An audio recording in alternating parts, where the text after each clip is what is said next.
সবার ঘুম ভাঙে পাখির শব্দে কিংবা মোরগের ডাকে, বাট আমাদের দেখেন কুকুরের ঘেউ ঘেউ শব্দে ঘুম ভাঙে। আসলে তাদের জ্বালায় কিন্তু একদমই অতিষ্ঠ। তো যাই হোক, হ্যালো এভরিওয়ান, আসসালামু আলাইকুম। কি অবস্থা সবার, কেমন আছেন সবাই? আশা করি ভালো আছেন।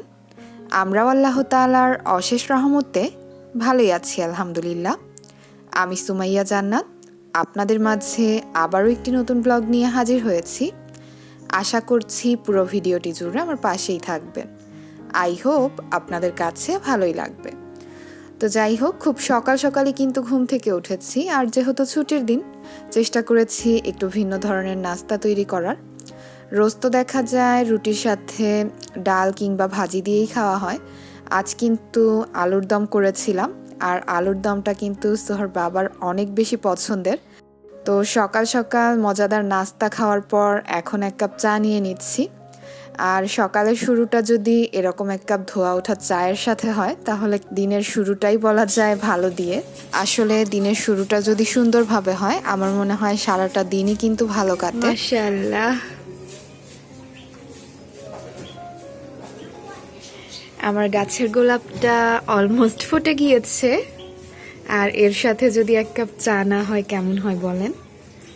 ওয়াও, কত কিউট এটা।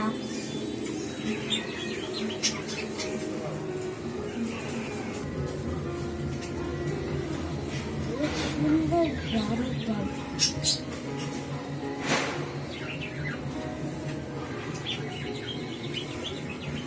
কেমন নাচতেছে। আর একটা ফুটবে কয়েকদিন পরে। তুই আমার সাথে ম্যাচিং, কালারটা আলাদা হলো। তোমার মতোই কিউট। আমি যেমন কিউট, আমার গাছের ফুলও তেমন কিউট। আমার গাছের গোলাপগুলো কিন্তু সবাইকে ভালোবাসা দিবসের শুভেচ্ছা জানাচ্ছে। তো যাই হোক, সবার ভালোবাসা দিবস কেমন কাটলো আশা করি কমেন্টসের মাধ্যমে জানাবেন। আর দেখতেই পেলেন আমাদের ম্যাডাম ফুলি কিন্তু সকাল সকাল সাজুগুজু করে তার নানুর সাথে চলে গিয়েছে। আম্মুর দুপুরে একটা দাওয়াত ছিল, তো আম্মু হচ্ছে সোহাকে ছাড়া যাবেই না। তো তাকে প্রথমে গোসল টোসল দিয়ে রেডি করে বের করে দিয়ে দেন কিন্তু আমি কিচেনে এসেছি। নাস্তা তো করে নিয়েছি বেশ অনেকটা সময় আগে। তো ভাবলাম সকাল সকালই কেননা রান্নাটা কমপ্লিট করে ফেলি, এতে করে দেখা যাবে দিনে অনেকটা সময় হাতে পাবো। তো খুব বেশি কিছু রান্না করছি না, গরুর মাংস রান্না করব, সাথে মুসুরির ডাল আর বেগুন ভাজা। রান্নাগুলো একদমই সিম্পল বাট অনেক বেশি মজার। আসলে আমার কাছে মনে হয় গরুর মাংসের সাথে কিন্তু ডালের কম্বিনেশনটা অনেক বেশি যায়। আমি যেদিনই দেখা যায় ভাতের সাথে মাংসটা রান্না করি সেদিনই কিন্তু ডালটাও রান্না করার চেষ্টা করি। পোলাও রান্না করলে সেটা অন্য ব্যাপার, পোলাওর সাথে তো আর ডাল খাবে না।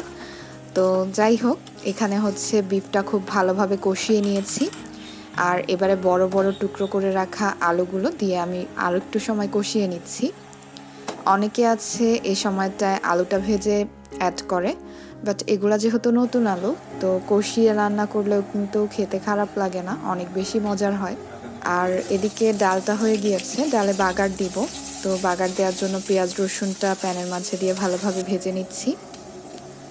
আর সেই সাথে আপনাদের কাছে আমার সেই কমন রিকোয়েস্টটাও করে নিচ্ছি, আমার ভিডিওর কোনো অংশ যদি আপনাদের ভালো লেগে থাকে তাহলে কিন্তু প্লিজ একটা লাইক দিয়ে দেবেন। আপনার একটা লাইক আমার ভিডিওটিকে পৌঁছে দিতে পারবে আপনার মতো আর অসংখ্য মানুষের কাছে। আর আপনি যদি আমার চ্যানেলটিতে নতুন হয়ে থাকেন তাহলে আপনার কাছে রিকোয়েস্ট থাকবে আমার চ্যানেলটি একটু ঘুরে দেখে আসার।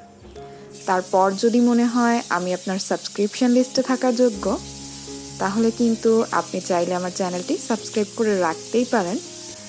এতে করে দেখা যাবে আমি নিত্য নতুন কোনো ভিডিও ছাড়ার সাথে সাথেই পৌঁছে যাবে আপনার কাছে।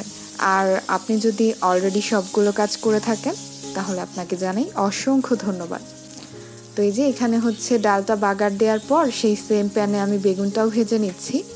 এদিকে বিফটা হয়ে এসেছে, শেষ পর্যায়ে এসে কিছু গোটা কাঁচামরিচ, গরম মশলার গুঁড়ো আর জিরা গুঁড়োটা দিয়ে দিলাম।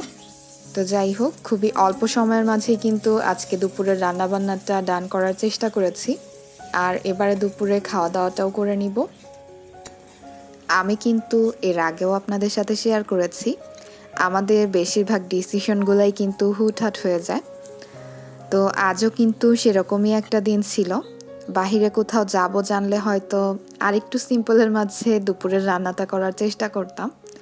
তারপরও যেহেতু জানতাম না, দুপুরে কিন্তু বেশ মজা করে খাবারটা খেয়েছি।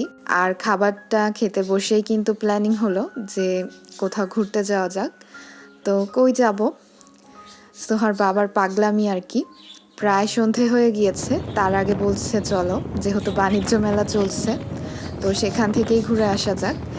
আর আমাদের বাসা থেকে কিন্তু বাণিজ্য মেলার দূরত্বটা অলমোস্ট 50 থেকে 60 কিলোমিটারের মতো হবে। তো বাইকে করে লং ড্রাইভই বলা চলে। আর এরকম সন্ধেবেলায় লং ড্রাইভে বের হয়েছি, ভাবতেই পারছেন কতটা পাগল আমরা। তো যাই হোক, যাওয়ার পথে কিন্তু আশেপাশের ভিউ দেখে মোবাইলটা আর ব্যাগে রাখতে পারিনি। আসলে এত সুন্দর, রাস্তার পাশগুলো দিয়ে কিন্তু অনেক অনেক নার্সারি করা হয়েছে। আর আমার তো দেখে মনে হচ্ছিল আমি দৌড়ে নেমে যাই, বাট হাতে একদমই সময় ছিল না। আমাদের কিন্তু ওখানে পৌঁছাতেই অনেকটা লেট হয়ে গিয়েছে। আমরা দেখা গিয়েছে বাণিজ্য মেলায় যখন এন্ট্রি করলাম তখন কিন্তু এশার আজান দিচ্ছিল। তো বুঝতেই পারেন কতটা পাগল আমরা, যেহেতু যাব আগে থেকে কিন্তু প্ল্যান প্রোগ্রাম করে রাখলে একটু তাড়াতাড়ি বের হওয়া যেত। তো ওই যে সোহা যেহেতু ছিল না, তো সেই সুযোগটা কিন্তু সোহার বাবা হাতছাড়া করতে চায়নি। আসলে বাচ্চা মানুষকে নিয়ে এত দূর যাওয়া আসা কিন্তু অনেক বেশি টাফ হয়ে যায়। তারপরও আমরা কিন্তু প্রায় সময়ই এ ধরনের পাগলামিগুলো করেই থাকি। তো আজও কিন্তু সেরকমই একটা দিন ছিল। আর পাগলামিটার ফলে কিন্তু এই শীতের রাতেও আমাদের বাসায় ফিরতে ফিরতে অলমোস্ট 12:30টার মতো বেজে গিয়েছিল। একটু ভয়ে ভয়ে ছিলাম যে বাসায় বকা শুনবো কিনা। আর এতটা সময় সোহা কিন্তু আম্মুর বাসাতেই ছিল, তো রাতে ফেরার পথে তাকে পিক করে নিয়ে তারপর কিন্তু বাসায় এসেছি। আর ওখানে যাওয়ার পর আসলে এতটা ভিড় ছিল, সেরকমভাবে তেমন কিছুই কিন্তু রেকর্ড করিনি। জার্নি করেই কিন্তু শরীরটা অনেক বেশি ক্লান্ত লাগছিল। আর ওখানে গিয়ে যেহেতু হাঁটাহাঁটি করতে হয়েছে, তো বুঝতেই পারছেন সেভাবে আর তেমন কোনো ক্লিপ নেওয়া হয়নি। তো যাই হোক, দেখতে দেখতে কিন্তু ভিডিওর একদম শেষ পর্যায়ে চলে এসেছি। আজকের ভিডিওটা আপনাদের কাছে কেমন লাগলো আশা করি কমেন্টসের মাধ্যমে জানাবেন। আর আজকের মতো এখানেই বিদায় নিয়ে নিচ্ছি। সবাই ভালো থাকবেন, সুস্থ থাকবেন। আল্লাহ হাফেজ। আসসালামু আলাইকুম।